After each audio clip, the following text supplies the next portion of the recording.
$67,257. That's what last week looked like. Not from a salary, not from a bonus, not from selling something I no longer had. From money that moves while I sleep. Now, here's the question I want you to sit with before we go anywhere. Not, how do I do that? That's the wrong question. The right question is, what would have to be true about the way you currently think about money for that number to feel impossible?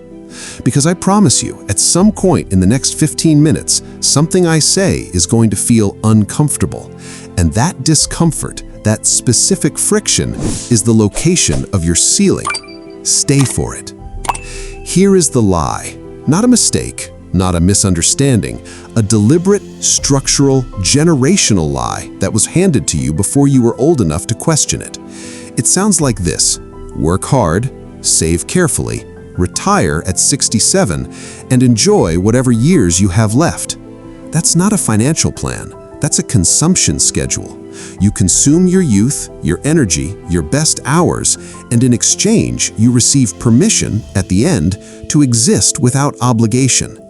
The people who designed that system, who built the schools that teach it, the institutions that reward it, they are not in it.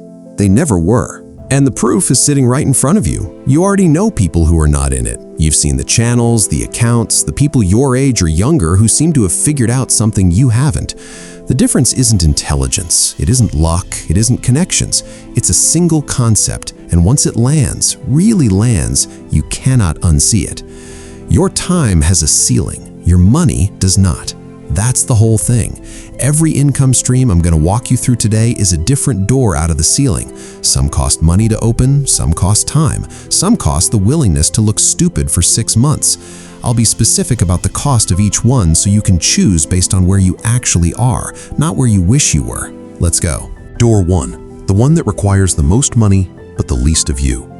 Imagine you own a small piece of Starbucks. Not the cup, the company. Every quarter, Starbucks takes a portion of its profits and divides it among everyone who owns a piece. They send it directly to your account. You didn't make the coffee, you didn't manage the store, you didn't show up. That's a dividend stock, and it is the purest form of money making money. But here's what nobody tells you when they say invest in dividend stocks. There is a hierarchy, and getting it wrong is the difference between consistent income and getting excited about a company that cuts its dividend the moment you need it most. At the top are what investors call dividend kings. These are companies that have not only paid their shareholders every single year, they've increased the payment every year for 50 consecutive years. Think about what that means. Recessions, crashes, pandemics, wars, 50 years of increasing their payout through all of it. Below that, dividend aristocrats, 25 consecutive years of increases. Below that, everyone else. And this is where people get hurt, because some companies advertise extremely high dividend percentages, sometimes 10, 12, 15%, and it looks incredible until you understand that a dividend that high is almost always a company in distress, paying out more than it can sustain to attract investors it can no longer attract on reputation alone. The payout rate matters. The sustainability of the payout rate matters more. Here's the honest math. If you invest in a solid dividend stock paying around 2.4% annually, and you want $100 a week, that's $5,200 a year, you need roughly $216,000 invested. That number is a wall for most people. And if you're staring at it right now, good, that's data. It tells you which door to open first. Time cost? Minimal. You download an app, you buy, you wait. Money cost? Significant. Earning potential? Compounding and permanent once you're in. Use this as a destination, not a starting point. Door 2, the one that costs time but almost nothing else. I want to tell you about someone I grew up with. His name was Jamie.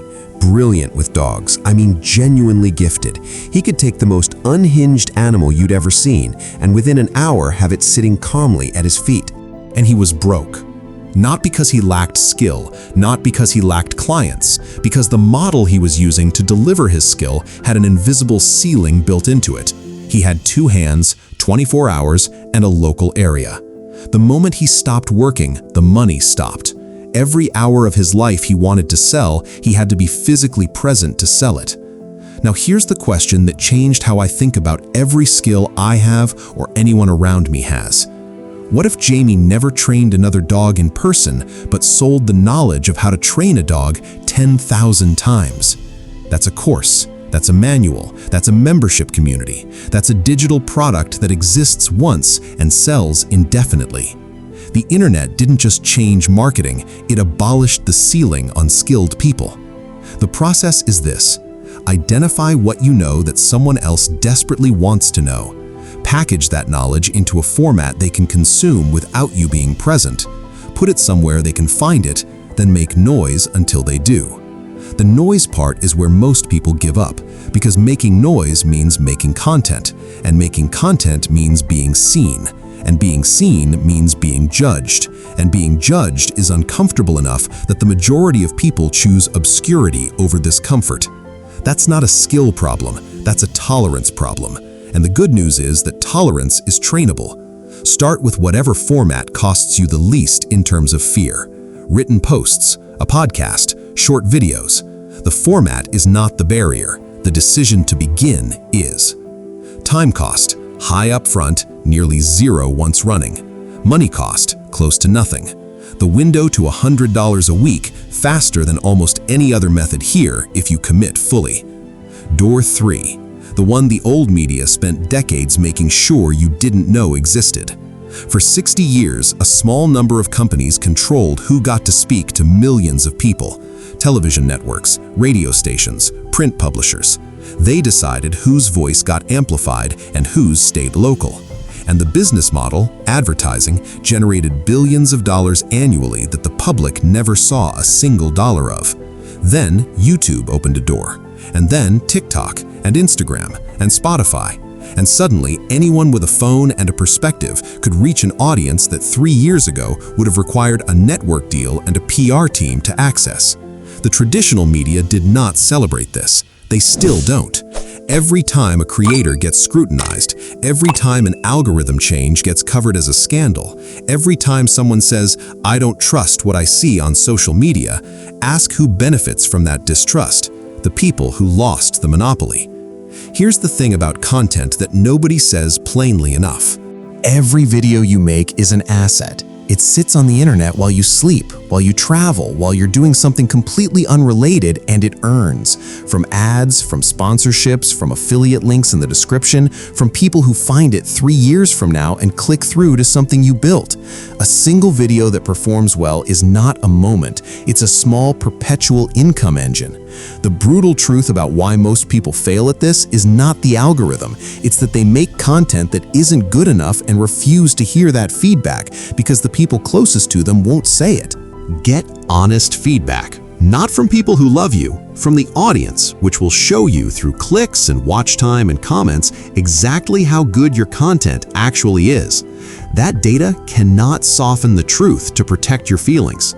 One niche, consistent output, honest feedback loops. That's the entire system.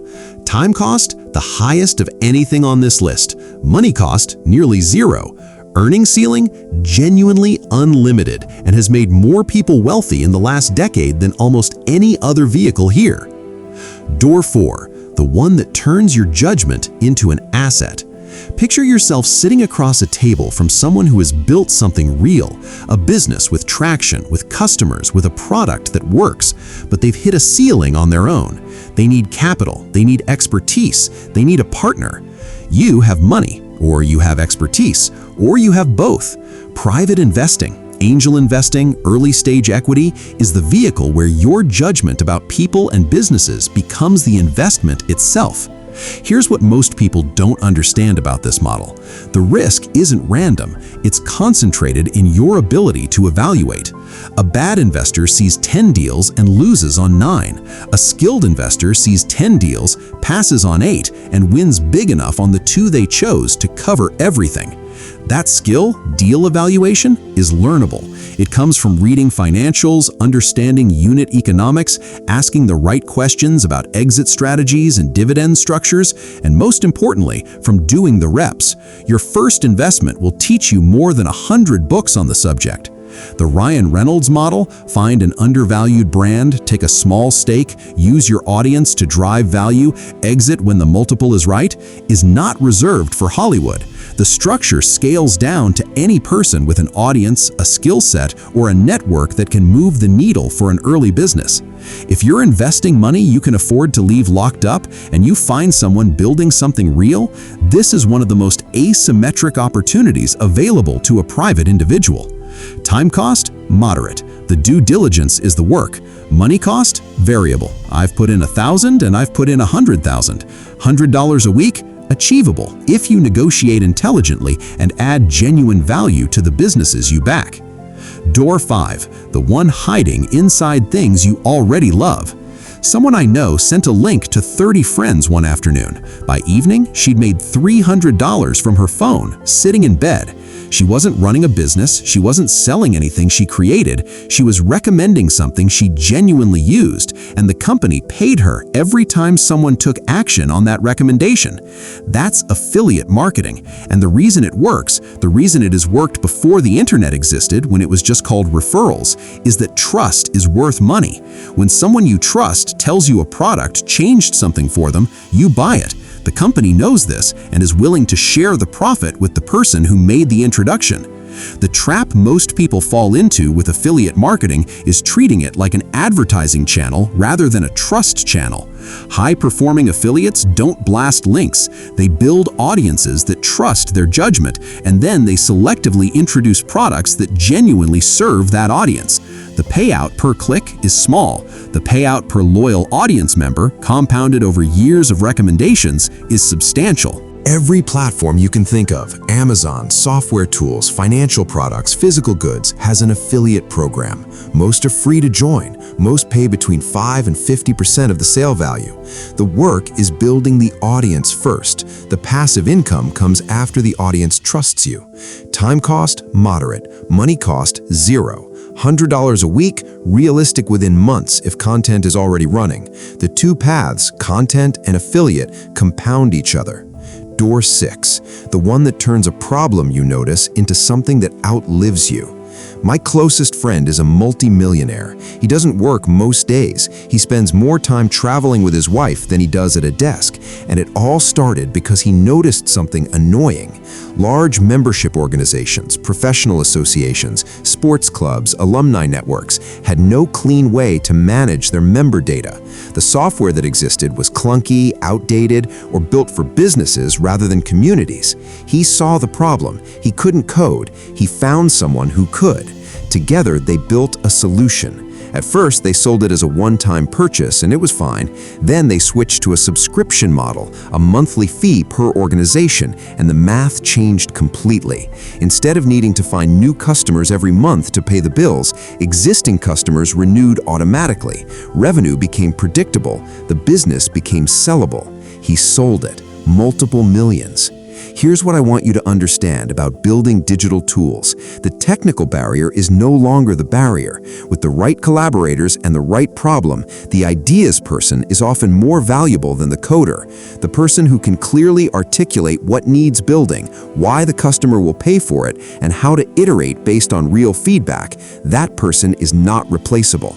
The barrier is patience and the willingness to kill ideas that don't survive contact with real users. Most people who fail at this fail because they fall in love with their solution and ignore the feedback that the market is telling them it doesn't solve the real problem. Build a small version, test it with real people, charge for it before it's perfect, adapt based on what they tell you. Time cost, the highest on this list by far. Money cost, meaningful, though reducible with the right co-founder. $100 a week, very achievable with just 20 customers at a modest subscription price. Ceiling, genuinely transformational. Door 7, the one already sitting in your driveway. A few years ago, a friend told me he was struggling to cover his bills. I suggested he rent out his driveway. He laughed. A few weeks later, he texted me. It was working. He lived near a train station. Commuters needed parking. He charged $70 a week per spot and had space for 2 cars, an extra $140 a week from an asset he already owned and was doing absolutely nothing with. Most people don't realize what they're already sitting on. A spare room, a storage space, a vehicle that sits unused for most of the week, camera equipment, camping gear, a garage, even cash. Peer-to-peer lending platforms let you rent out your money to pre-vetted borrowers at returns that beat most savings accounts. The rental economy is only growing. As everything gets more expensive, more people are choosing to rent rather than own, and the platforms that connect asset owners with renters have made the friction almost zero. A few photos, a listing, the platform handles the transaction. The mindset shift here is subtle but important. Stop looking at what you own as a cost and start asking what it could earn. The camera that cost you $1,000, how many rentals until it pays for itself? After that, every rental is pure income from an asset you use anyway. Time cost? Minimal. Money cost? Only if you decide to buy additional assets to rent. $100 a week? Very achievable if you have property, a vehicle, or enough rentable equipment. We've covered 7 doors. Let me tell you the thing that nobody says after a video like this. Information is not the gap. You've just been given 7 legitimate, proven, real income streams with honest cost assessments, honest timelines, honest limitations. If information were enough, you would close this video, pick one, and begin. But that's not what happens for most people. Most people close the video, feel momentarily inspired, get distracted by the next piece of content, and wake up a year from now in the same position. Not because they're lazy, not because they're incapable, because the single story, work hard, stay in your lane, don't get too ambitious, is louder than any video. It's been playing longer, it has more supporting evidence in their daily environment, and it speaks in the voice of people they love. Here's the only thing that overrides it: a decision, made privately, that this is the year the gap closes between knowing and doing. Not a mood, not a feeling of motivation, a decision, which means it holds even when the mood drops and the motivation disappears, which it will multiple times between now and the result. The 7 doors are still there. They'll be there tomorrow. They'll be there in 6 months. The question is only, which one are you walking through and when? That number I opened with, $67,257, that wasn't a flex, that was a proof of concept. Not proof that I'm special, proof that the ceiling isn't the ceiling you think it is. Drop escape in the comments if something shifted today. I read them. I want to know where you're starting. The next video goes deeper on the 2 doors that produce results the fastest for people starting from zero, and I show you exactly how to combine them for maximum leverage. Don't click it yet. Subscribe first if you want to keep building. I'll see you there.